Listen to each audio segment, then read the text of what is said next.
Tito? Ô, Silva, eu tava vendo aqui como as medidas dos ângulos dessas peças precisam ser exatas. Poxa, qualquer diferencinha e balbal o encaixe. É isso aí, Tito. Olha, parece até que você adivinhou o que eu ia te pedir.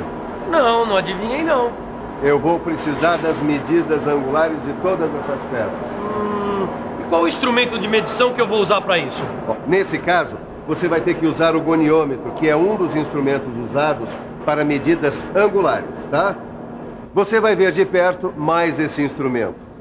Na teleaula de hoje você vai conhecer o goniômetro e ver onde ele é usado. Vai aprender a calcular sua resolução e a fazer sua leitura. E é lógico que vai aprender a conservar o instrumento. Olha aqui a belezinha. Ah, esse aqui que é o goniômetro? É esse aí. Poxa, trabalhar com ele deve ser a maior complicação, hein, Silva? Nada, é fácil, Tito. Principalmente porque na teleaula de hoje você vai ver o goniômetro por todos os ângulos possíveis.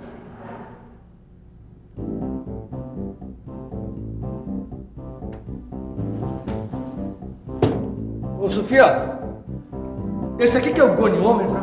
É esse mesmo. Ele é um instrumento de medidas angulares usado na metalmecânica. Ah, então isso aqui me interessa muito. O goniômetro é um instrumento de medição e de verificação de medidas angulares. Esse aqui é um goniômetro simples, também chamado de transferidor de grau. Quando uma medida angular não precisa de muito rigor, ele é o mais recomendado. Esse é um transferidor de grau muito usado. A sua menor divisão é 1 grau. Aqui a gente pode ver as medidas de um ângulo agudo e de um ângulo obtuso. Neste caso, eu preciso saber a medida angular exata dessa peça. Por isso, eu tenho que usar esse goniômetro de precisão. Nele, o disco graduado apresenta 4 graduações de 0 a 90 graus. O articulador gira com o disco do vernier. E em sua extremidade há um ressalto que se adapta à régua. Agora, fique por dentro de como o goniômetro é utilizado na metalmecânica.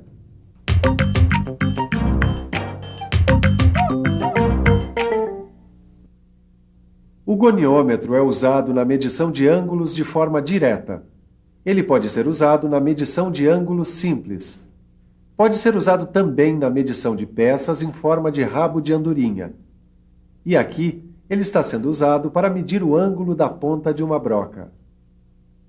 Ah, Silva, eu acho que agora eu consigo usar o goniômetro. Calma, Tito. Com pressa não se chega a lugar algum. Primeiro é preciso saber fazer o cálculo de resolução. Cálculo de resolução? Mas eu já ouvi falar nisso mesmo. Claro que você já ouviu falar nisso e muito. A gente usa o cálculo de resolução no paquímetro e em outros instrumentos de medição que usam o nônio. Acordou, Tito? Ah, agora eu lembrei. Mas como é que a gente faz esse tipo de cálculo aqui no goniômetro? Na leitura do nônio, nós usamos o valor 5 minutos para cada traço do nônio. Assim, se é o segundo traço do nônio que coincide com o traço da escala fixa, adicionamos 10 minutos aos graus lidos na escala fixa. Se é o terceiro traço, adicionamos 15 minutos. Se é o quarto, 20 minutos e assim por diante. A resolução do nônio é dada pela mesma fórmula usada nos outros instrumentos de medida com nônio. Menor divisão do disco graduado sobre o número de divisões do nônio, ou 1 grau sobre 12, que é igual a 60 minutos sobre 12, o que dá 5 minutos. Agora eu já sei que a resolução desse goniômetro é 5 minutos. Acho que agora eu posso sair por aí medindo todos os ângulos que eu quiser, né, Sofia? Principalmente o ângulo que eu chuto a bola quando eu faço gol. Ainda não, Caio. Primeiro, porque eu duvido que você faça gols chutando no ângulo. Segundo, porque o goniômetro ele mede ângulos bem menores. E terceiro, você ainda não aprendeu a fazer a leitura do goniômetro. Sem saber fazer a leitura, acho que não ia muito longe mesmo, né? Mas como é que a gente faz, Sofia? Dá uma olhada aqui. Os graus inteiros são lidos na graduação do disco com traço 0 do nônio. Isso você se lembra? Claro. Isso eu aprendi na leitura de outros instrumentos de medição que usam o nônio. Só que no goniômetro, essa leitura pode ser tanto no sentido horário, como no sentido anti-horário. A leitura dos minutos é feita a partir do 0 do nônio. Mas atenção, hein? Ela tem que seguir a mesma direção da leitura dos graus. Aqui a gente pode ler 64 graus na escala fixa e 30 minutos na escala do nônio. Então, a leitura completa é 64 graus e 30 minutos. Deixa eu ver se eu entendi, Sofia. Tá bom, então faz essa leitura. Deixa eu ver. 42 graus na escala fixa e 20 minutos na escala do nônio. Então, 42 graus e 20 minutos é a leitura completa. E agora, qual a leitura? Essa vai direto. 9 graus e 15 minutos. Agora a gente vai ler as medidas dos ângulos de algumas dessas peças. Uma dica para não errar é lembrar de conferir como está posicionada a escala fixa, se no sentido horário ou no sentido anti-horário. Vamos lá? Nessa peça, a gente pode ver que a leitura do goniômetro é no sentido horário. A gente lê 24 graus na escala fixa e 10 minutos na escala do nônio.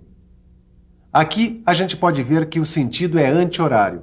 Então, temos 9 graus na escala fixa e 15 minutos na escala do nônio. Já essa leitura é feita no sentido anti-horário. O 30 graus da escala fixa coincide com o traço zero do nônio. Então, a leitura final é 30 graus. E, finalmente, para fazer essa leitura, a gente vê que o sentido é horário e o traço do nônio, que coincide com o traço da escala fixa, é o 15 minutos.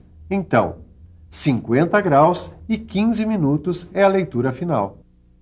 Muito bem, seu Tito. Agora que o senhor já aprendeu a fazer o cálculo de resolução e a leitura no goniômetro, está na hora do senhor meter a mão na massa, não é?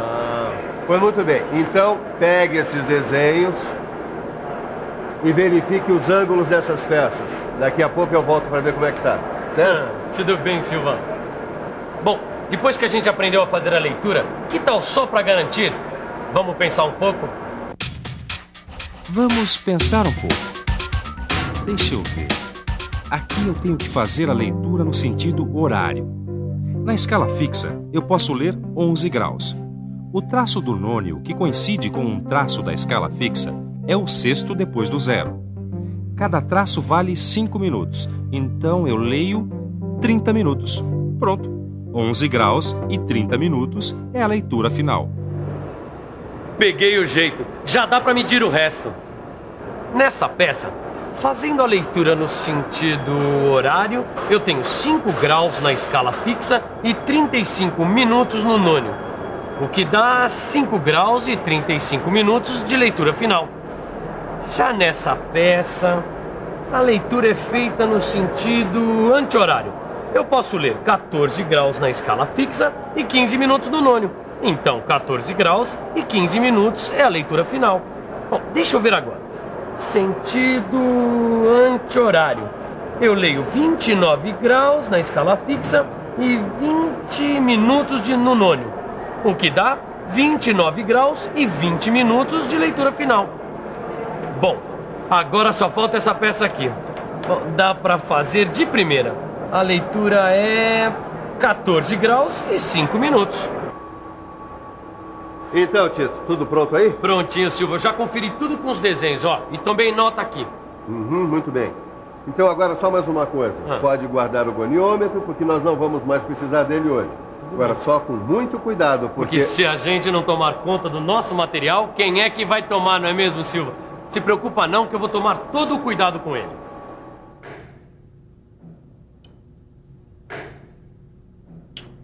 Toma cuidado, Caio. Você nunca ouviu falar que a pressa é inimiga da perfeição? Guarda sempre um instrumento de cada vez, para evitar o atrito. Cuidado é palavra-chave na conservação do goniômetro. Algumas atitudes que a gente pode tomar no dia a dia da indústria podem dar vida mais longa ao goniômetro. Por exemplo, evitar quedas e contato com ferramentas de oficina e guardar o instrumento em local apropriado, sem pó ou umidade, assim como o Caio está fazendo agora. O goniômetro podia ter caído no chão. Para evitar mancadas como essa que eu dei, o melhor que a gente faz agora é dar uma boa olhada na revisão. E atenção, se liga aí que é hora da revisão. Na teleaula de hoje, você conheceu o goniômetro e viu como ele é usado. Viu que o cálculo de resolução é bem parecido com o cálculo usado nos outros instrumentos que também usam o nônio. Aprendeu a fazer a leitura do goniômetro e exercitou bastante esta leitura. Finalmente, viu algumas dicas importantes para a boa conservação do instrumento. Bom, eu já terminei o meu trabalho, agora você ainda não. Para virar o rei do goniômetro, dê uma boa revisada no seu livro de estudos e resolva os exercícios. Você vai ficar um craque. Bons estudos e até a próxima.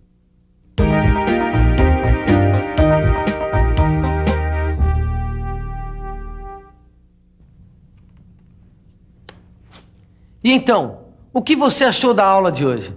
Deu para aprender coisas novas? Nós, do Telecurso 2000, queremos ouvir você.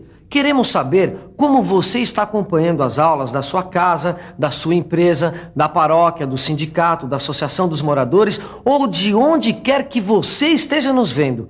E para entrar em contato conosco é muito fácil. Pegue uma caneta e anote que eu vou dar o endereço para você mandar uma carta com as suas impressões e sugestões sobre o Telecurso 2000. Pegou? Então anote. Escreva para Telecurso 2000, Caixa Postal 2000, Rio de Janeiro, CEP 20.001-970. Anotou? Então a gente aguarda a sua carta, bons estudos e até a próxima teleaula.